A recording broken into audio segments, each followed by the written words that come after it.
Happy Thursday, everyone. This is Jason here. What if I told you that there is an alternative idea to NATO available that has been discussed in smaller circles between certain nations that is out there right now, and I'm here to crystallize this proposal for everybody. I've done it before on this channel, and so I'm just going to do it again with the backdrop of current events. So we're going to fast forward to the present, and I'm going to discuss the proposal for what I have named PRTO, or the Pacific Rim Treaty Organization, PRTO. This organization would replace NATO entirely, at least from the viewpoint of the United States. Why? Well, again, this is where current events come into the question, okay? We have recently, along with Israel, launched attacks on the Islamic Republic of Iran. Iran, in turn, responded by blocking what is called the Strait of Hormuz, which passes to the south of the Iranian mainland and acts as a connector between the Persian Gulf and the Indian Ocean. 80% of the world's oil transits through here. Millions of barrels of oil on a daily basis passes through the Strait of Hormuz, and it passes from Persian Gulf countries such as Iran itself, Saudi Arabia, Qatar, and the United Arab Emirates, or UAE. Now, we recently forced this strait open to allow the export of oil from the aforementioned countries to the rest of the world. But here's the catch. Only 2% of the oil that transits through the Strait of Hormuz is destined for the United States. We no longer need the Persian Gulf as nearly as much as we used to. So the question is, who do we do this for? We did it under the auspices of NATO, North Atlantic Treaty Organization, which largely includes us and most of Western Europe. Actually, I say just mostly us and Europe these days. The Eastern Europe, the former Warsaw Pact countries, are mostly NATO countries these days, with a couple of notable exceptions. Ukraine, of course, being one of them. So why did we force the strait open that Iran was blocking to inflict economic pain on the world? Well, about 30% of that oil is going to European countries. So our actions benefited NATO. Now, how much help did NATO provide to open the channel? Practically none. The other 70% largely goes to Asian countries, and most of that goes to China. Did they help us open the strait? No. What is our relationship with China? Very contentious. They depend on us for trade. The lion's share of exports out of China, I would say somewhere around 70 to 80%, is sold to the United States and U.S. companies. Now, geopolitically, they are a threat to the United States, and they always have been. We've never been buddy-buddy with China. It's to the point where at the present date, they are definitely a bigger threat to the United States than Russia is, which is who NATO was designed to counter to begin with. Russia's going to blow itself up. They are self-imploding as we speak. Their economy is in free fall. Putin has gone on a war campaign against Ukraine that makes absolutely no sense in the scheme of geopolitical things. Putin wants to recreate the Soviet Union, which of course fell apart in 1991. So Russia is no longer the big threat that it once was. Their internal bank interest rate right now is over 20%, meant to try to contain the rampant inflation that's been created by their war spending, specifically in Ukraine. And what if I told you that Russia is not the second strongest military in the world? They haven't been for a while. The only thing that they really have going for them are their nuclear weapons cache. And even at that, those warheads have been collecting dust now for the past 30 plus years. Nuclear warheads are like pets in a way. They need maintenance. They need to be fed. They need to be maintained. There's no evidence that they have kept up on any of this. So their warheads, for all we know, they may launch them and they may not do a thing. Unfortunately, there's only one way to find that out, and that's, obviously to watch them do it. But chances are decent at this point that any nuclear warheads that they shoot off at anybody will not detonate. So with Russia's economy in tatters, with their military in tatters, with them suffering 1.2 million casualties in Ukraine since that quote-unquote special military operation began in 2022. So we got 4 years and 1.2 million casualties. We have a demographic disaster brewing there with a birth rate that is so far below replacement rate, and also emigration. They don't have immigration, they have emigration. They have people fleeing their country. This is not a problem in China. Now, the problem in China is that they have overestimated their population all along. They said that they had 1.4 billion. The correct number is closer to 1.2 billion. So what if I told you that China is not the world's largest, most populous nation? It's actually India. Because India is the one with the 1.4 billion resident people. China's at 1.2 billion. And it's the same cultural flaw that existed in the Great Cultural Revolution under Mao Zedong in the late 70s.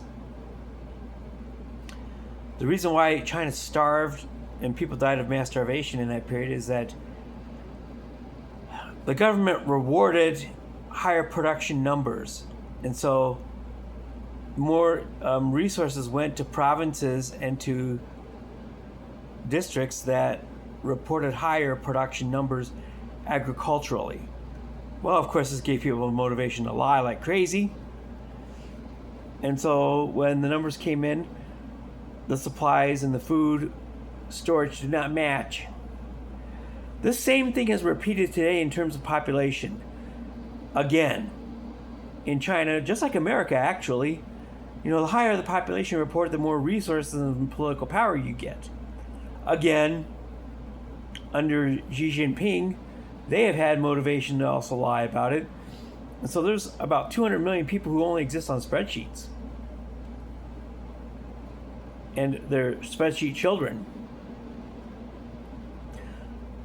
And China has a powerhouse military, and a military that can be fed by 1.2 billion people. Still not a joke. To compare with the United States has about 350 million for its population. So we're at about 1/4 of China and about 1/4 of India. So the biggest threat right now to the United States, and in terms of how they have acted towards their neighbors, is China. What if I told you that China is also building artificial islands in the South China Sea off of their southeastern coast to create expanded territorial claims in the South China Sea? Their claims overlap that of the Philippines, overclaim those of Thailand, overlay those of Brunei. So they're being the international bully right now. And they've taken on their neighbors. So back to this concept of PRTO, the Pacific Rim Treaty Organization. The United States and NATO has, the United States has always demanded that NATO members contribute 2% of their gross domestic economic output or product towards defense. European countries have long struggled to meet this demand. These Asian countries meet this demand at present. So who would be in PRTO? Some of the countries I just mentioned would be in PRTO, but on top of that, there's some others within the Pacific Rim. So stay with me through this one. Obviously, the United States is the ringleader of this. The other two of the primary countries, I say countries 2 and country 3, Japan and South Korea. They would provide economic and technological might to this alliance. South Korea already has the 10th strongest military in the world. Japan would, except after World War II, the surrender treaty states that they cannot really have a standing military at all. However, Japan would be motivated to join this alliance because I believe it could also be designed to give them that right. They would immediately vault into the top 5 militaries in the world, pretty much instantly and almost overnight, because of their technological capabilities and their, how should I say it, work ethic.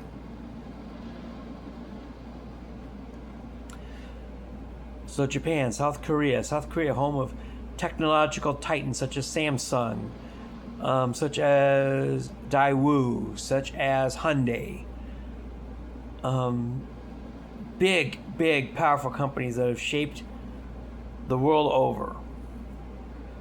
In the same area, probably the country most threatened by China right now would also be in this alliance, and that's Taiwan. And before you go off and saying, whoa, don't we want to not upset the Chinese? In this case, it would upset the Chinese, but they couldn't do squat about it. Because if in this type of an alliance, if China attacks Taiwan, they would start World War III and it would end very badly for them. So, and Taiwan, of course, has some of the best and the biggest microchip manufacturers in the world. Taiwan is a must-have in this alliance. Another must-have in the alliance, based on location, is the Philippines. Of course, their territorial jurisdiction has been challenged by Japan with these artificial islands. They have an economic strength as well, and they also have the location. We already have military bases in the Philippines, so that part would already be taken care of. Same for Japan, same for South Korea. These are countries in which the U.S. already has a military stake in. We wouldn't have to place any new bases because they're already there. We're already there. The Philippines. I would even include Vietnam. Vietnam could be part of this as well, based on location. And their space in the South China Sea is also threatened by Chinese claims. So include them. Also in the neighborhood, not literally on the Pacific Ocean, but in a very, very, very key part of the neighborhood, we could add to the alliance Mongolia. They're a democracy that thrives between two of the most autocratic dictatorships in the world, in the form of China and Russia. And here they are thriving in this wedge space in between those two politically threatened nuclear armed countries. American bases in Mongolia would be quite the scary thought to Xi Jinping and to Vladimir Putin. I would absolutely throw those countries in. The most obvious addition to this would be India itself. Probably the second. They probably actually are the second strongest military in the world. They are nuclear armed as well. They have helped us with the Strait of Hormuz and the Iran situation. They have helped advance our causes in the Middle East. I've always contended that we need to have a better relationship with India. And there is a good relationship between President Donald Trump in the United States and Prime Minister Narendra Modi in India. World's largest nation, world's largest democracy at the same time. I think that's a slam dunk. We need to include India into this as well. The other ones on the Pacific Rim that I think are very much threatened by Chinese advances and who we cooperate with heavily in military matters already are Australia and New Zealand. Obvious economic might involved in it, of course, again, We have secret bases I mean, they're not even really secret, but they're classified bases in Australia, in the Australian outback. We're already there. That alliance already exists. So New Zealand, much the same. Include them too. They're in the neighborhood. These are all countries that are threatened by the Great Chinese Menace.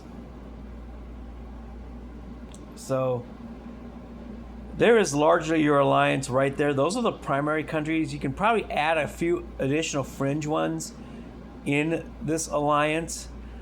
There's also another country that I could add as a secondary or maybe like a fringe member that would also be trained by this alliance, and that obviously being Ukraine.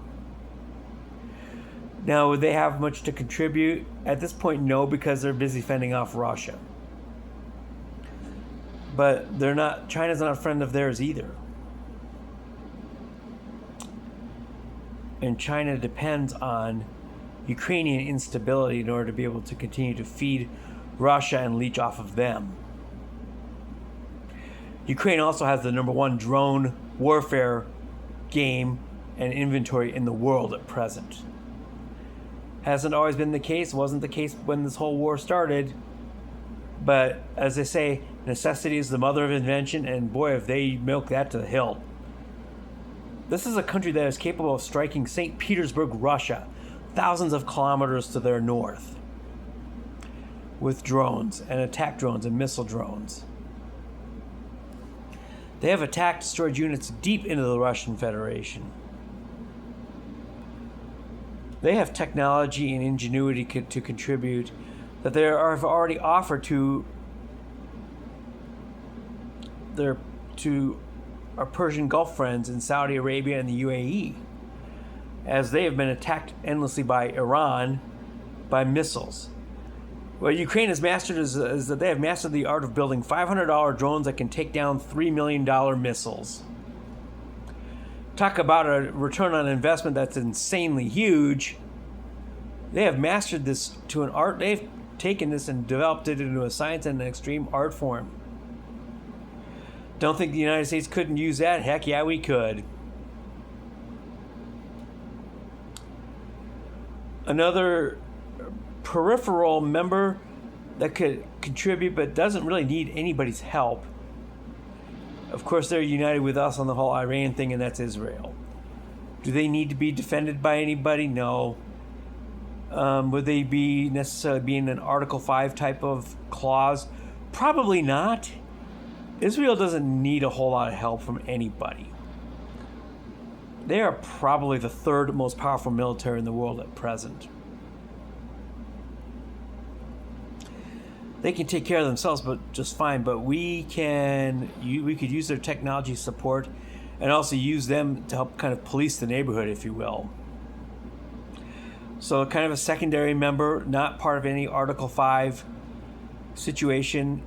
Ukraine wouldn't be part of an Article 5 scenario either. Article 5, for those who don't understand, is the clause that makes NATO NATO.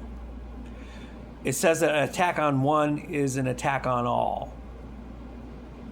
So, if any NATO member is attacked, we are liable to come to their defense. This has helped over the years, particularly against the Russian menace, and NATO has grown as a result of this.